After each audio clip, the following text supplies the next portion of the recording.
రాష్ట్రాన్ని రావణ కష్టం చేస్తున్న నిన్ను నీ ముఠాని సర్వనాశనం చేస్తా. నిరంతర మృత్యుధ్వానాలతో దద్దరిల్లిన నా స్థావరంలోకి వచ్చి నన్నే అంతం చేస్తా ఉన్నావు. ఎవడరా నువ్వు?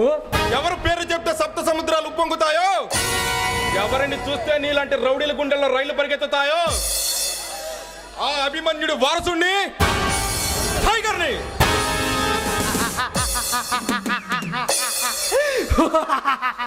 Tiger tiger tiger. ఏమిటా నవ్వు? బాగా నవ్వు. ఇక నువ్వు నవ్వేది ఈ ఒక్కరోజు మాత్రమే. ఈ సకల చరాచర సృష్టిని నా కడగటి చూపులతో సాధించగల ఈ డేగ స్థావరానికి వచ్చి నన్నే హెచ్చరిస్తున్నావు. బ్రతకాలని కోరిక లేదా? అంతాసగా ఉందా? ప్రాణం అంటే భయం లేని వాడిరా. నన్ను చూసి మృత్యుదేవతకే ముచ్చెమటలు పడతాయి. టైగర్, నేను తలుచుకుంటే నిన్ను అంతం చేయగలను. వద్దు వద్దు. నన్ను ఎదుర్కొనే దమ్ము ధైర్యం నీకు లేదురా.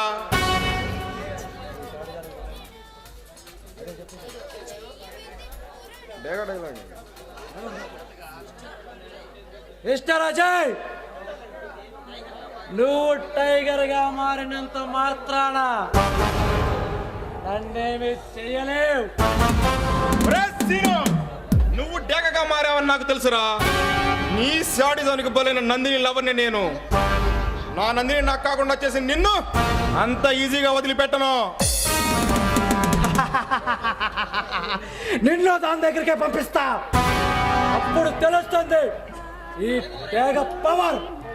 నీ పవర్. ఢిల్లీలో ఉన్న కరీంలాలాకి నీకున్న సంబంధం తెలుసురా. ఆ పులిచింతల ప్రాజెక్ట్ శంకర్ గౌడ్ తీసుకున్నాడు. నీ వాటా 1000 కోట్లు. టైగర్, అనవసరంగా నా విషయంలో జోక్యం చేసుకుంటున్నావు. ఎక్కర్లు వేసుకునే టైంలోనే మర్డర్లు చేసినండి. నాకంటే ఎక్కువ మార్కులు వస్తున్నాయని నా క్లాస్మేట్ పీక కోసిన వాడిని ఇప్పుడు నీ పీక కోయడం పెద్ద కష్టమేమీ కాదు.